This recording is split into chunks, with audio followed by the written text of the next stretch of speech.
What's up? So Another Friday football game? Are you gonna be on it? No, yeah, that was a tough one. There's 2 in a row, wasn't it? Yes. 2 in a row. Not this week. No, they got the rivalry game this week. Saturday. Now that you've gotten a little bit of an idea of what these guys can do, have you thought more about like the rotation size you want? Yeah. Not size as much as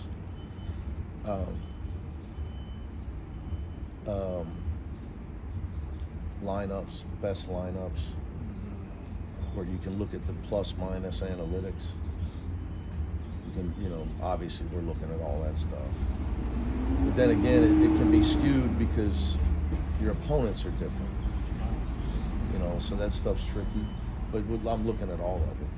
Yeah, not as much as size of the rotation or however you say it. More of what's the best rotation. And to be quite honest with you, obviously Dylan hasn't played the last 2 games. What you're hoping is that guys separate themselves. Which I don't know how much that has happened. Since you brought up Dylan, what's his status right now? He looks better. He looks a lot better. Likelihood that he plays? You got to ask him. Okay. Yeah, I don't. Again, I've accomplished some things in my career, but I don't have a medical license. So. And I also, with that type of stuff, this day and age, guys, there's a lot of things involved. It's not like the old days. Yeah. You talked about different lineups. Do you have a favorite offensive and/or defensive lineup right now? I mean, I'll give you the funny answer is, I'd like to have a lineup that makes a lot of shots and doesn't turn the ball over. I don't know if we have that one quite yet. Defensively, but I sit there and say, okay, we're in a close game. What's going to be my defensive lineup? Same thing, what's going to be my offensive lineup? So I think I know, I'm confident what the defensive lineup would be. I know, again, that could be skewed to you playing a big team, you playing a small team, but I'm pretty sure on that. Offensively, I'm not sure. I just don't, nobody's really shot the ball great. Does it make it more challenging to evaluate, or maybe not challenging, but given the quality of the opponents, not necessarily? Yeah. I mean, it's when you're trying to evaluate things, how good of an evaluation, or obviously when they do studies, see, I'm an impression. And when they do studies, they control the variables, so all the elements are the same, so you can't do that.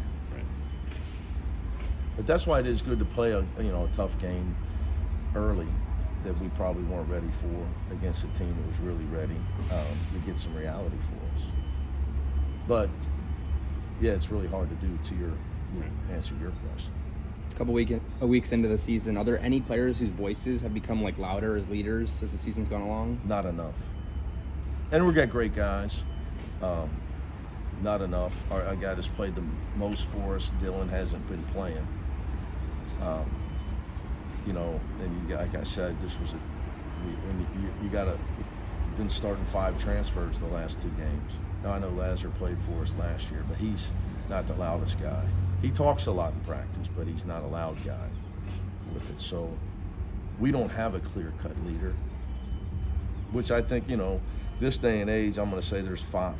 I look around, I saw Auburn played 9 guys, beat Houston, they played 8 seniors that had been at Auburn. I just think, I think Texas A&M's got a bunch.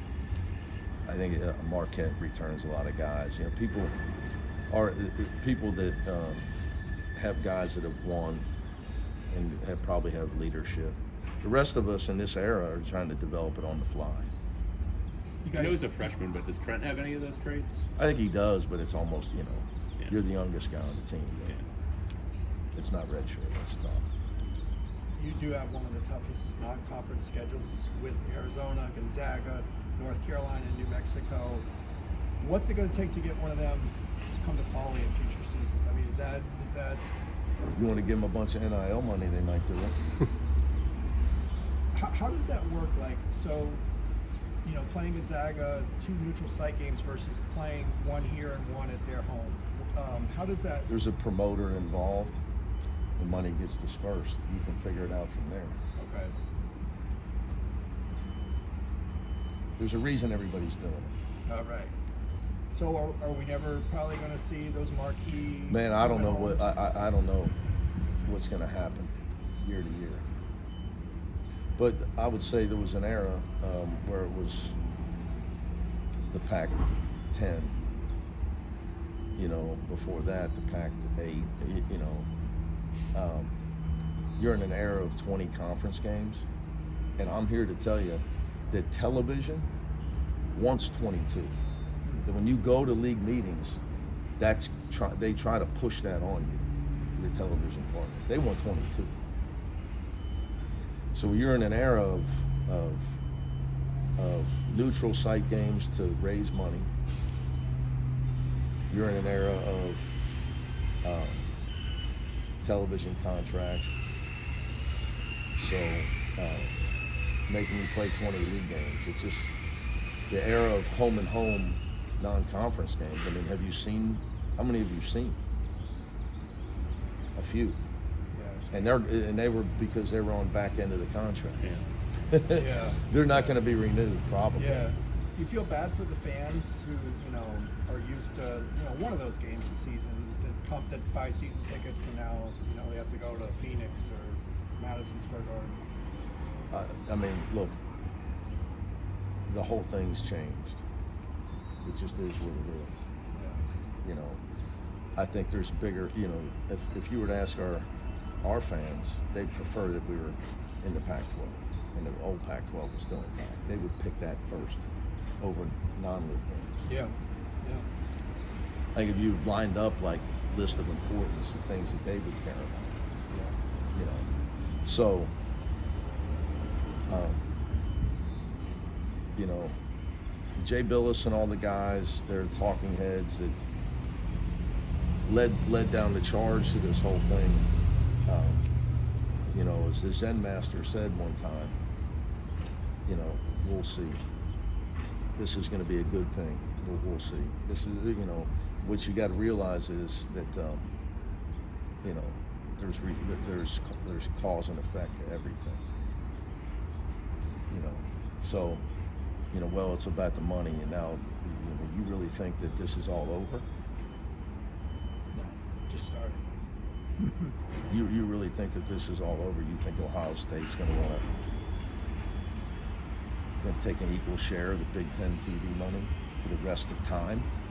If they're selling, you know, if them in Michigan are selling 100,000 tickets and driving the TV deal, you think they're going to go for the equal share forever?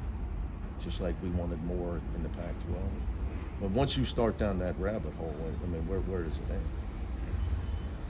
How much more your job now is fundraising than it was like even 5 years ago? I mean, between NIL and then also scheduling purposes being NIL fundraising as well. Job's totally changed. It just is what it is. Some guys didn't want to change with it, and they're on television now.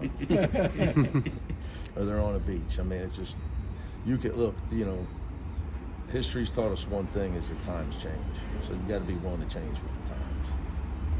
You've said that you're the general manager, but would you like to maybe take some of that off your plate and hire somebody to handle some of that stuff? I would love for the UCLA to continue to help more with the fundraising aspect of that. Now that also could, you know, that could go away. And now the NCAA is trying to make NIL collectives go away. Then it becomes in-house. You know, once the house case, you know, and everybody's getting paid in-house. So who knows where that goes, but sure. But you got to remember, if you guys were millionaire donors and somebody was asking you for 6-7 figure donations, wouldn't you want to know the head coach a little bit? Or you want some, you know, 28-year-old kid that's an analytics guy going to lunch with you. They're playing golf with you. They're going on a trip with you. I mean, it's just part of it, guys. You got to embrace it. I'd be on TV. How receptive has this team been when it comes to embracing the details, especially, obviously the last 2 wins, pretty lopsided, but as a coach, you're obviously trying to harp on details, trying to improve them, Yep. regardless of what the margin of victory is. How much has this team embraced those details? Well, we've improved our defensive intensity immensely, and our competitive spirit over the last week.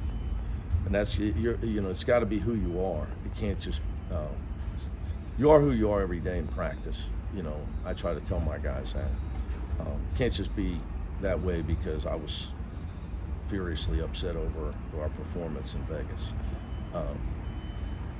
So right now I think we're 6th in the nation in defensive efficiency. We're only allowing 51 points a game or something. Yeah. There's not many people playing defense at our level. So we got to continue to try to improve on rebounding and taking care of the ball and making shots. There's areas where we got to improve. And we're still, like a lot of teams, guys, we're still trying to figure it out. We don't have a clear-cut best player on the offensive end. You guys might say, well, okay, Tyler Bilodeau. Well, we'll see. I think he can be. You got a lot. Everybody's got to get better. We got to get a lot better. And again, competition. Against certain levels. Got it? Thank you. Thank you. Appreciate it.